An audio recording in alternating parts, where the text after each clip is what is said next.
My fingers found the slight wrinkle in Salvatore Lucas's jacket collar, smoothing the Italian wool back into perfect alignment.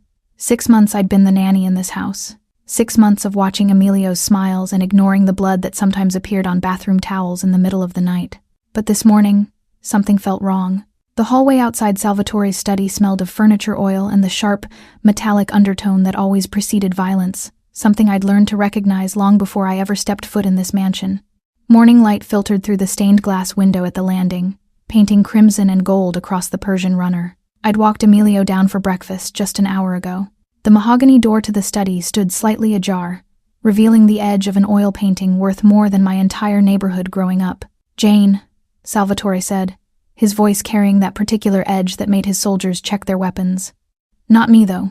I'd learned that Emilio's father saved his real anger for people who deserved it, and I'd earned my place here by being invisible when it mattered. I tugged the lapel straight, my hand steady even as my heart hammered. His shoulders were tense beneath the fabric, and I could see the white scar that disappeared into his hairline, the one Emilio had asked me about last week, the one I'd deflected with a story about a childhood accident.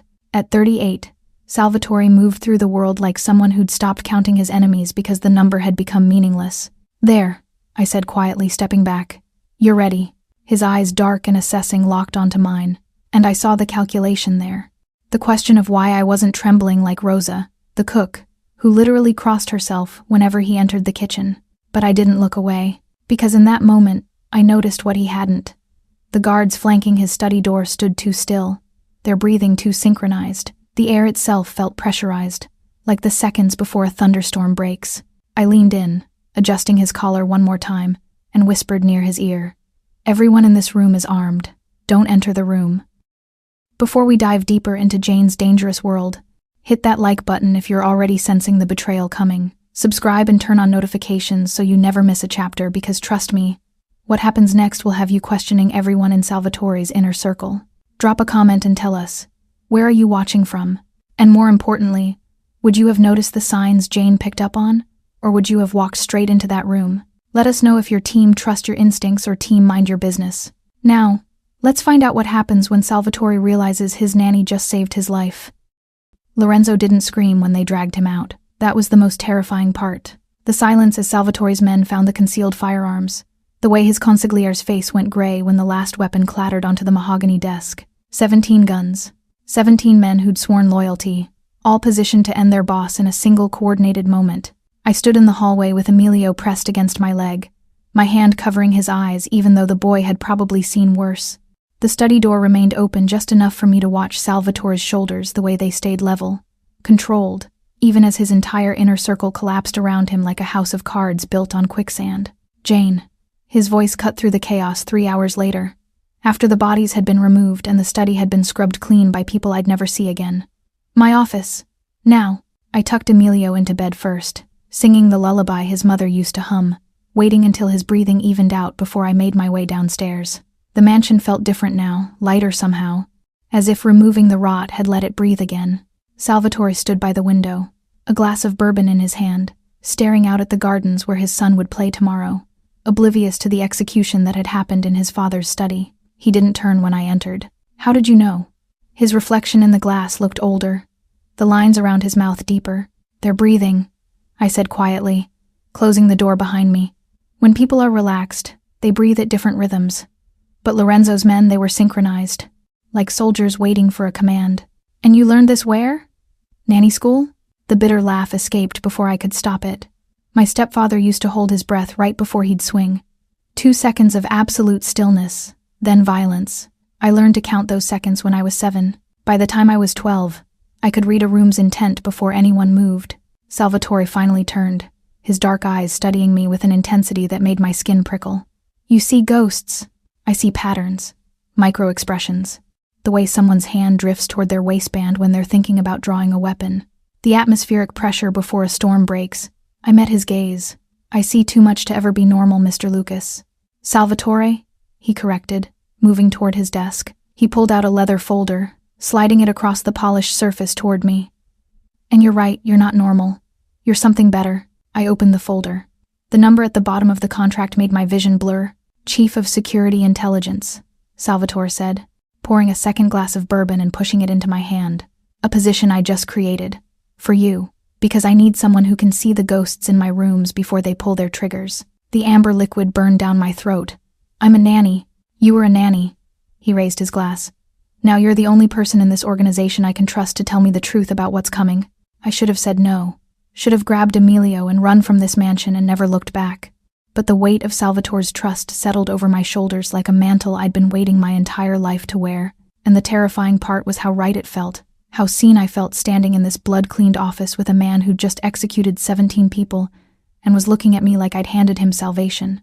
I'll need access to everything, I heard myself say. Your meetings, your communications, your done.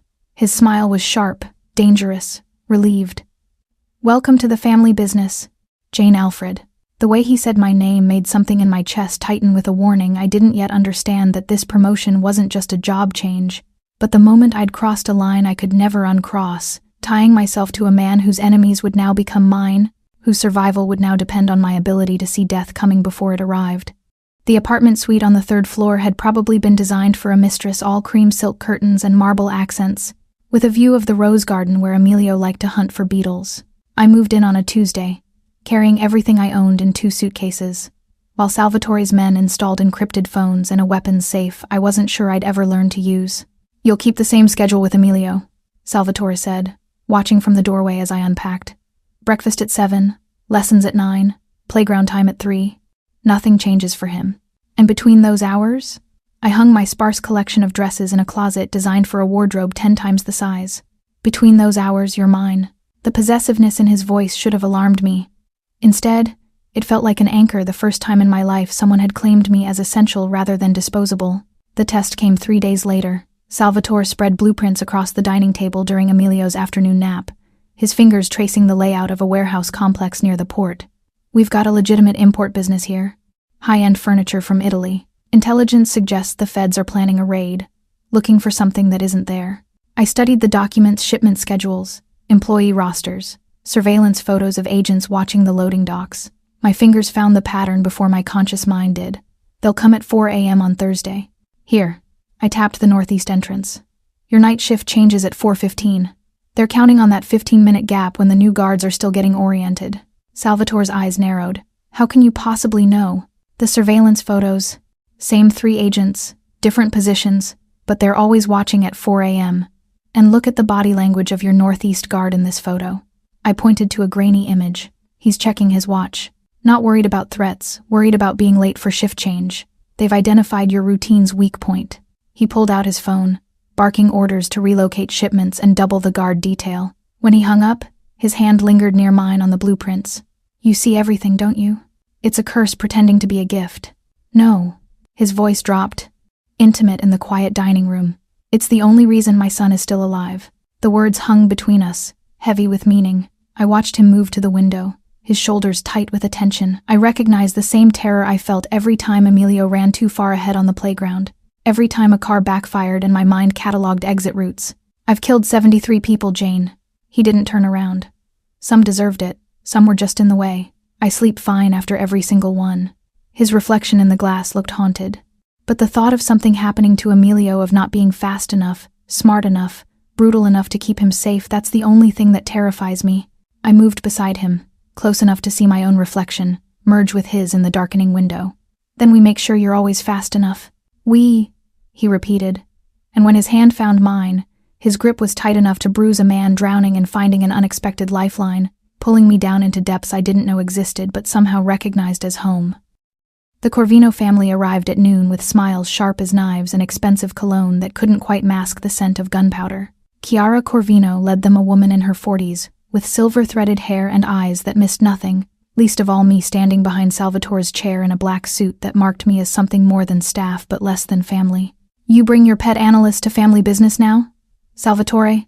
Chiara's smile didn't reach those calculating eyes as she settled into the chair across from us. Jane has clearance for everything.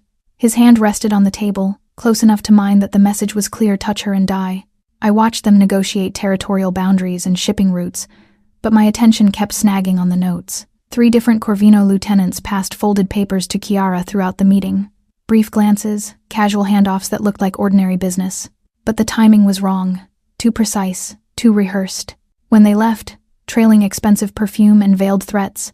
I gathered the coffee cups and deliberately collected the discarded notes from Chiara's seat.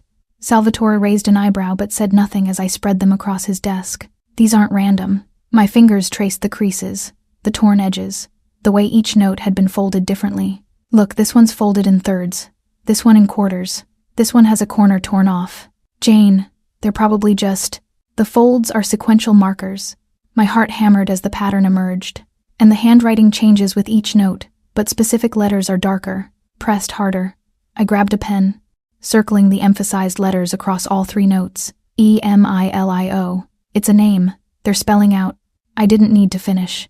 Salvatore's face went white, then red, then eerily calm, the expression I imagined he wore right before he pulled a trigger. He was on his phone before I could breathe, barking orders in Italian that I didn't need to translate to understand.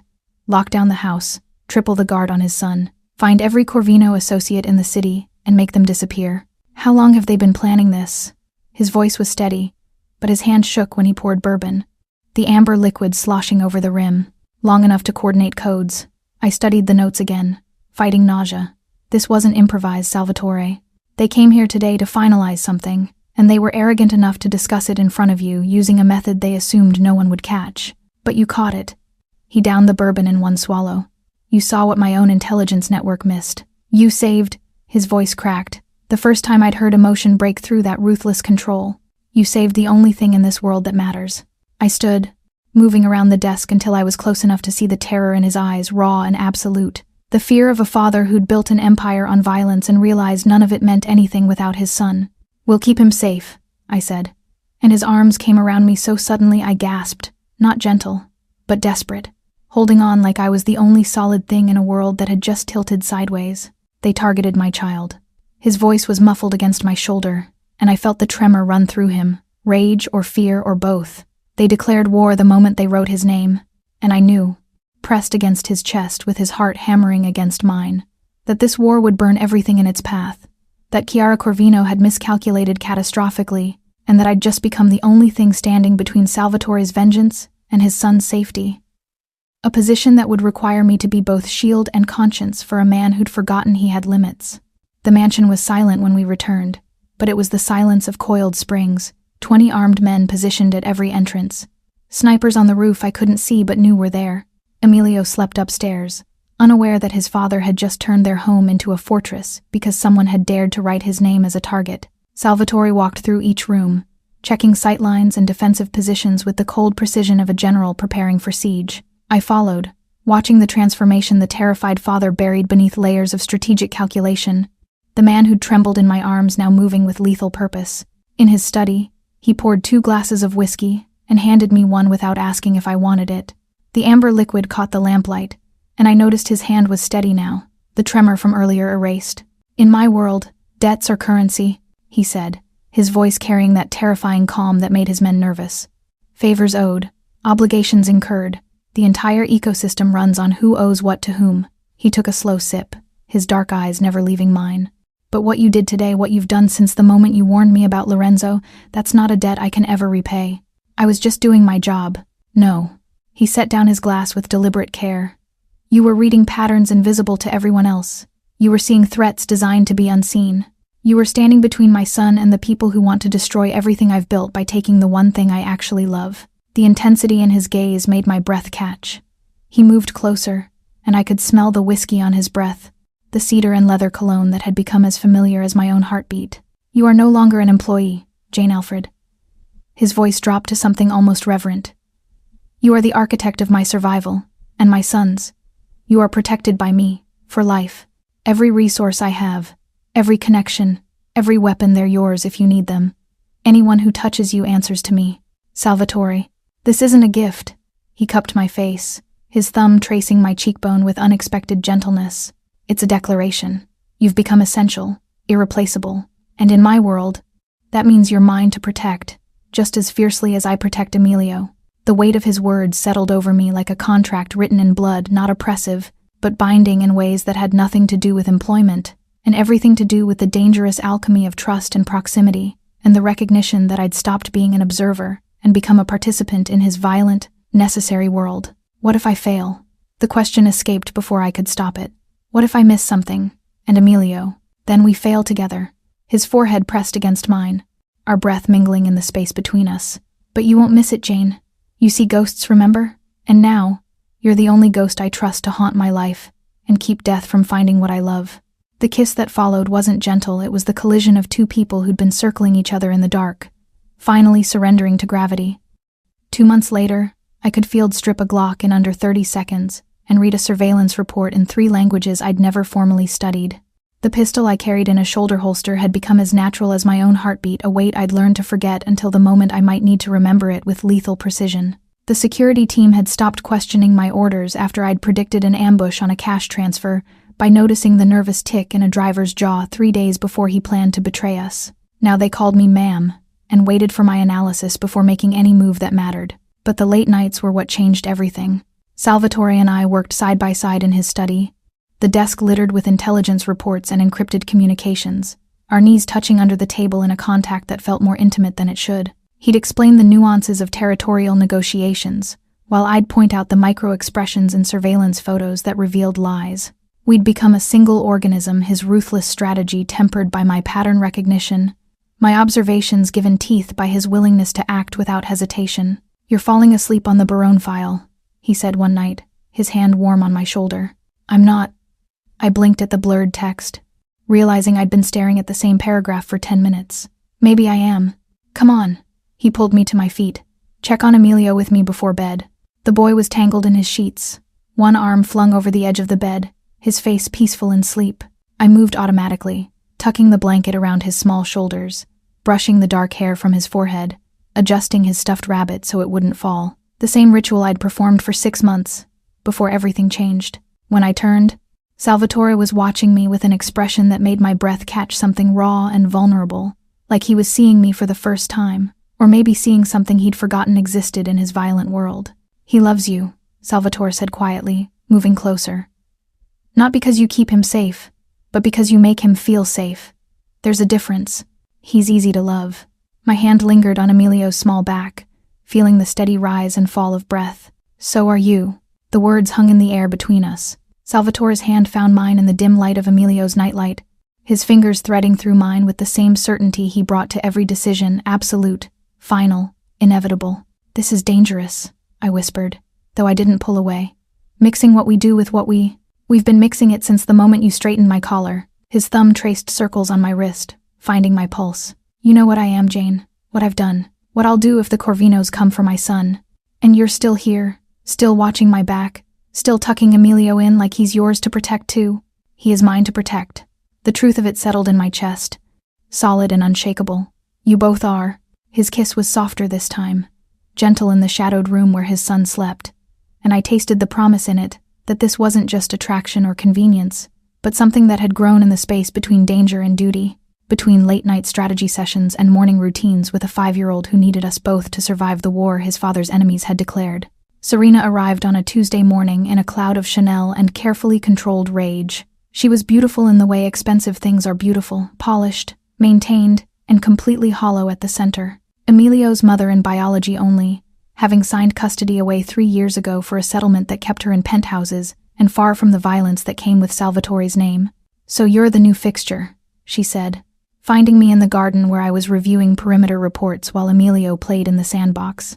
Her smile was sharp enough to draw blood. "The nanny turned security expert. How very Lifetime movie of you."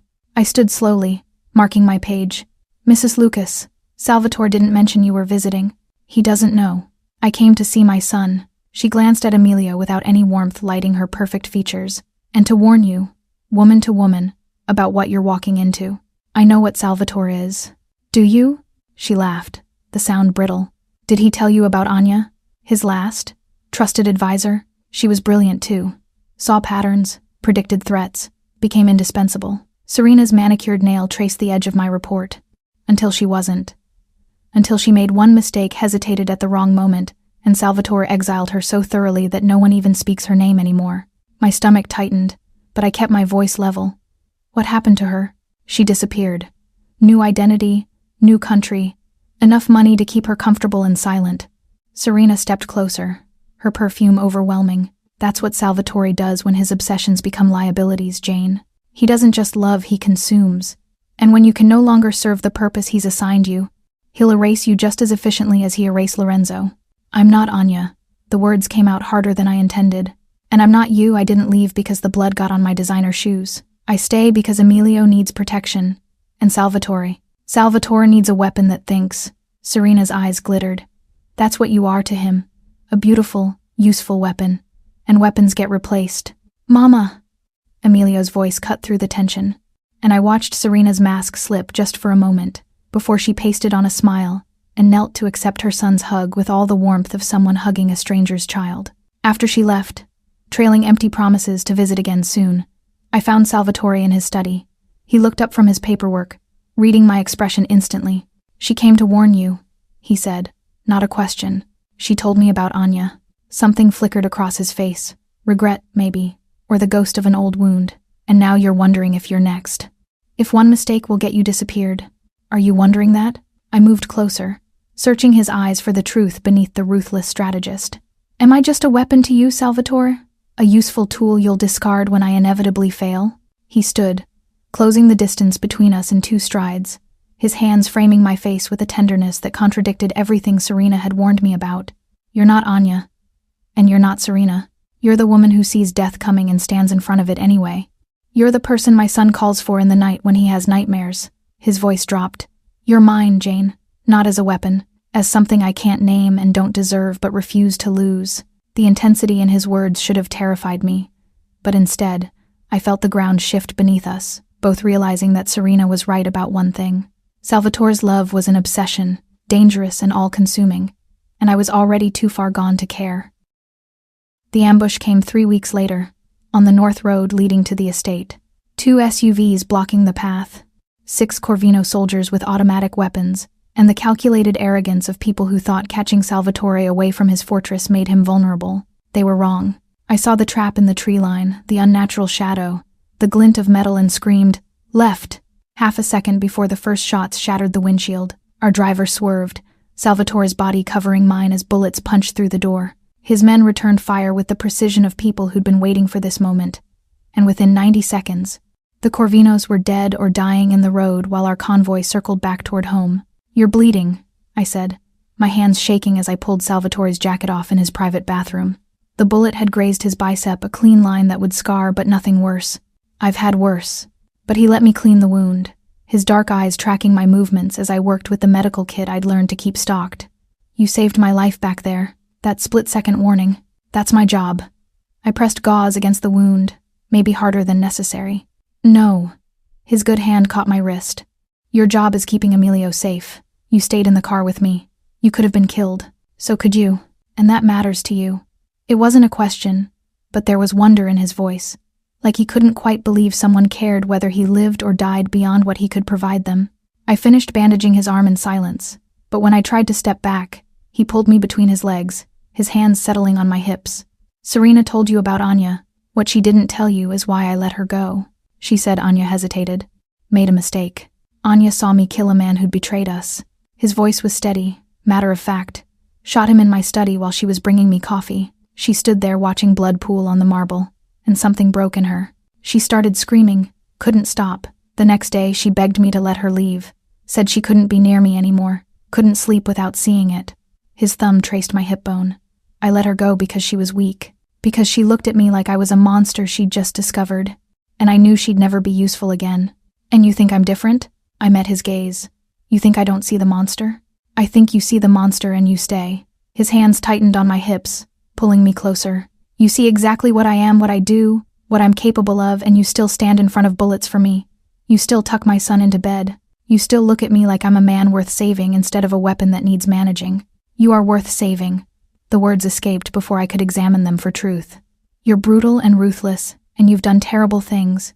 But you're also the man who checks on Emilio 3 times every night, who trusts me with everything that matters, who—" He kissed me before I could finish. And this time there was nothing gentle about it. It was hunger and relief, and the acknowledgement of something we'd both been avoiding. When we finally broke apart, breathless, his forehead pressed against mine. "This is your last chance to walk away," he whispered. "After this, you're mine. Completely. In a world where that means you'll have enemies, where loving me makes you a target, where every day might be the day the Corvinos finally get through our defenses. I thought of Anya, running from the blood, of Serena, choosing safety over staying, of all the rational reasons I should nod and step back and return to being just the woman who sees patterns. Instead, I kissed him again, choosing the exhilarating terror of loving a man who lived on the edge of violence, accepting that I'd crossed from observer to participant so completely there was no way back to who I'd been before. I'd straightened his collar and whispered my first warning. The call came at 2 p.m. on a Thursday, a territorial dispute at the docks that required Salvatore's immediate presence. I watched him gather his men from the window of Emilio's playroom, my instincts screaming that something felt orchestrated, too convenient. But the intelligence had been vetted, cross-checked, verified by 3 separate sources. I don't like this, I told him before he left. I know. He kissed my forehead, then Emilio's. Double the guard on this wing. Don't leave the house. I'll be back in 2 hours. He wasn't gone 20 minutes when the power died. Not flickered, died completely. The backup generators failing in synchronized silence that spoke of sabotage, not accident. I grabbed Emilio's hand, already moving toward the panic room, when I heard it. The whisper-quiet breach of professionals who knew exactly where the cameras were, exactly how many seconds they had before someone noticed. Jane? Emilio's voice trembled as I pulled him behind me, my hand finding the pistol at my hip. We're playing the quiet game, remember? I kept my voice steady even as my heart hammered. Just like we practiced. But we'd only made it to the hallway when they came through the east window, 3 operatives in tactical gear, moving with the precision of people who'd studied this mansion's layout for months. I fired twice, dropping one, but then something slammed into my skull, and the world tilted sideways. When my vision cleared, I was on the floor with blood in my mouth and a gun pressed to my temple. Emilio was screaming, fighting against the man who'd lifted him like he weighed nothing, his small face contorted with terror that would haunt me for the rest of my life. No, take me. I tried to stand, but the gun pressed harder. Miss Alfred, a woman's voice said, and Chiara Corvino stepped into view, elegant even in tactical gear. You've been such a problem, always seeing what you shouldn't, but you can't see through walls, can you? Can't predict what you don't know is coming. Please, he's 5 years old. He's Salvatore Lucas's son. That makes him currency. She nodded to her men. Move. I lunged, earning a boot to my ribs that cracked something. Through the pain, I watched them carry Emilio out through the shattered window, his screams fading as they disappeared into vehicles I hadn't predicted, using an approach vector I'd somehow missed. My phone, I dragged myself toward it, fingers shaking as I dialed Salvatore. He answered on the first ring. Jane, we just hit a fucking decoy warehouse. They took him. My voice broke. The Corvinos took Emilio. I tried. I shot one, but they were too fast. And I missed it, Salvatore. I didn't see. The silence on the other end was more terrifying than screaming. When he spoke, his voice was so calm it made my blood freeze. Where are you? East Wing. They breached through. Stay there. Don't move.